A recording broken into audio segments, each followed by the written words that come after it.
Hello YouTuber family, Radhe Radhe. কেমন আছেন সবাই? আপনাদের সকলকে স্বাগত জানাই আমার আরও একটি নতুন রেসিপির ভিডিওতে। আজ না আমি আপনাদের একদম দোকানের মতো টক ঝাল মিষ্টি চানাচুর বানিয়ে দেখাবো। আর আমরা অনেক সময় এইটিকে চানাচুর বা ঝুরি ভাজা হিসাবে বলে থাকি, তাই না? আর আমরা তো সাধারণত টক ঝাল মিষ্টি চানাচুর খেয়ে থাকি, তাই না? তাই একদম পারফেক্ট দোকানের মতো যে টক ঝাল মিষ্টি চানাচুরটা পাওয়া যায়, তো সেটাই আজ আমি আপনাদেরকে বানিয়ে দেখাবো। আর খুব অল্প কিছু বাড়িতে থাকা উপকরণ দিয়েই বানিয়ে নেওয়া যায়। চলুন তাহলে রান্নাটা শেষ পর্যন্ত দেখতে থাকুন। প্রথমে চানাচুর বানিয়ে নেওয়ার জন্য আমি এখানে 250 গ্রাম বেসন নিয়ে নিয়েছি একটা মিক্সিং বোলে। আর এখানে আমি হাফ চামচ মতো হলুদ গুঁড়ো আর লঙ্কা গুঁড়ো হাফ চামচ মতো, আর একটু হাফ চামচ মতো গোলমরিচের গুঁড়া, আর খুব অল্প পরিমাণে একটু বিট লবণ দিয়ে ভালো করে শুকনো উপকরণগুলো দিয়ে মাখিয়ে নেব ভালো করে বেসনটা। তারপর অল্প অল্প করে আমি একটু জল দিয়ে বেসনটা আমি ভালো করে মাখিয়ে নেব। একেবারে বেশি জল আমি এখানে দেব না। অবশ্যই মনে রাখতে হবে পাতলা হয়ে গেলে একদম চানাচুর বানানো যাবে না। বেসনের এই ব্যাটারটা খুব ধীরে ধীরে খুব সুন্দরভাবেই ফাটিয়ে ফাটিয়ে ভালো করে করে নিতে হবে। একটু ধৈর্য ধরে ধরে ভালোভাবে বেসনটা আমি ফাটিয়ে নেব। আর একটা কথা অবশ্যই মনে রাখতে হবে, এখানে বেশিটা পরিমাণে লবণ দিলে হবে না।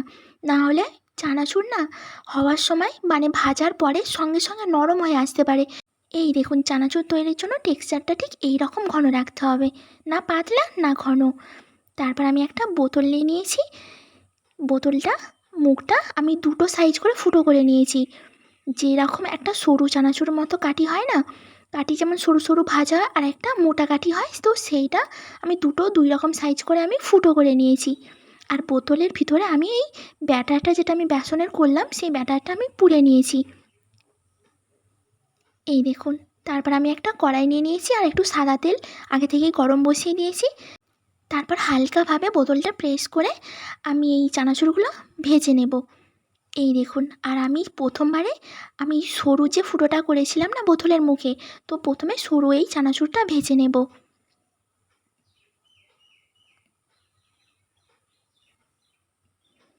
এই দেখুন, একটা সাইড আমার ভাজা হয়ে গেছে চানাচুরটা। তারপর আমি একটা ছান্তা দিয়ে আমি উল্টে আরও একটা সাইড আমি ভেজে নেব। এই দেখুন, চানাচুরটা আমার একদম এখানে রেডি হয়ে এসছে। তারপর আমি একইভাবে বাকি চানাচুরগুলো তৈরি করে নেব। হালকা হাতে প্রেস করে চানাচুরগুলো আমি দিয়ে নেব এখানে। একটা সাইড ভাজা হয়ে আসছে, তারপর আমি উল্টে আরও একটা সাইড ভেজে নেব। আর চানাচুরটা ভাজার সময় গ্যাসের ফ্লেমটা হাই রেখেই ভাজতে হবে।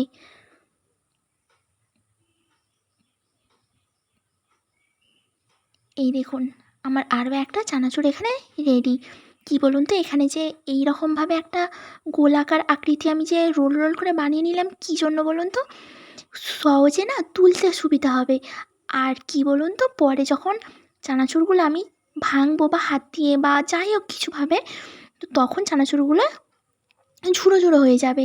এই দেখুন, আমার আরও এক রকমের চানাচুর ভাজা হয়ে গেছে। তারপর আমি আরও যে ছোটো ছোটো যে চানাচুরের মধ্যে অনেক রকমের হয়ে থাকে না, সরু কাঠি ভাজা, মোটা কাঠি ভাজা, তো সেই রকমভাবে আমি মাঝে মাঝে এইরকমভাবে দিতে থাকবো। শেষে আমি সব চানাচুরগুলো ভাঙিয়ে নেব হাত দিয়ে। এই দেখুন, চানাচুরের অনেক সময় ভিতরে এক একটা মোটা মোটা কাঠি অংশ থাকে, তাই না? আমি যে আর একটা বোতলের মুখটা যে বড় করে ফুটো করেছিলাম, তো সেটা দিয়ে ওটা ভেজে নিয়েছি। তারপর আমি আরও একটু একটু ছোটো ছোটো করে ঝুড়ি ঝুড়ি করে কিছু চানাচুর এইভাবে ছেড়ে ছেড়ে বাকি চানাচুরটা ভেজে নেব। অনেক সময় ছোটো ছোটো এইরকম ছোটো চানাচুর থাকে, তাই না, একদম ছোটো ছোটো সাইজের। তারপর একইভাবে আমি চারিদিকটা নেড়ে ছেড়ে চানাচুরগুলো আমি ভেজে তুলে নেব।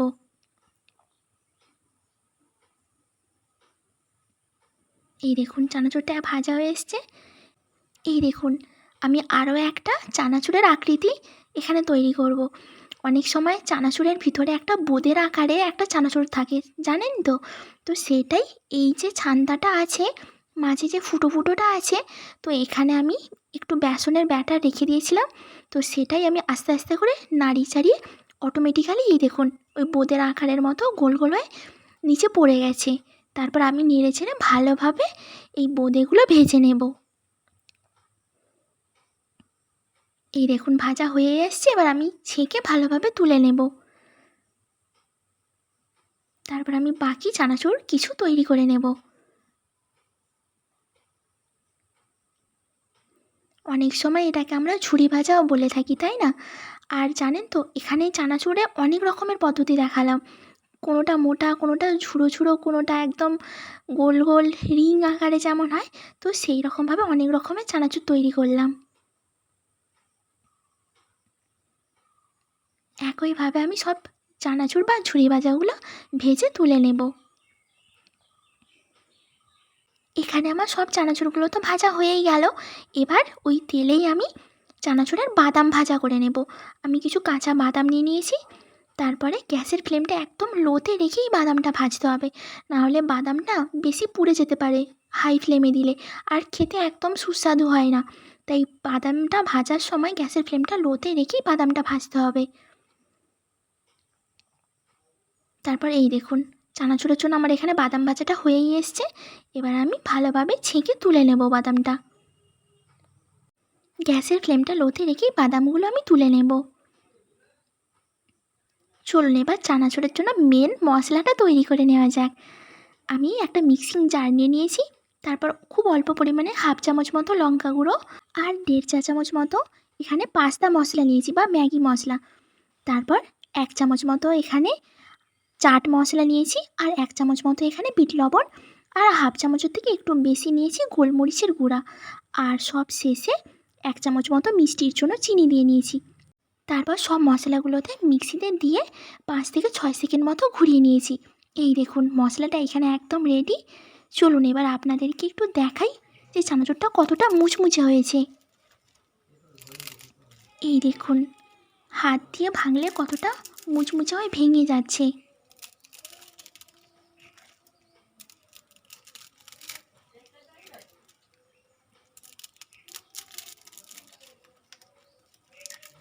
বুঝতে পারছেন তো যে বাড়িতেও দোকানের মতো এতটা সুন্দর চানাচুর বানিয়ে নেওয়া যায়।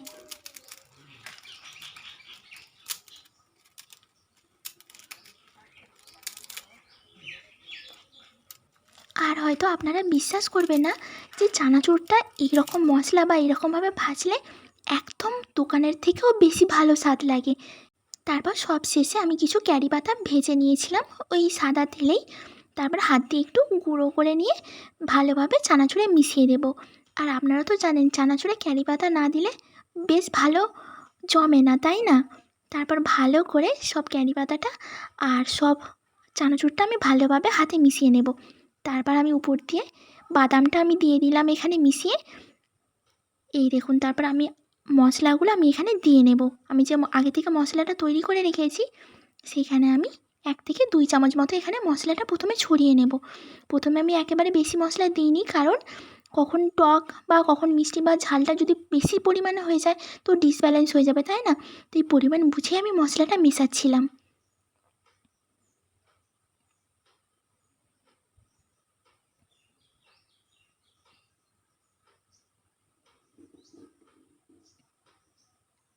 এই দেখুন আমার এখানে মশলাটা মেশানো হয়ে গেছে। তারপর আমি আরও 1 চামচ মতো এখানে মশলা আমি দিয়ে ভালোভাবে মিশিয়ে নেব।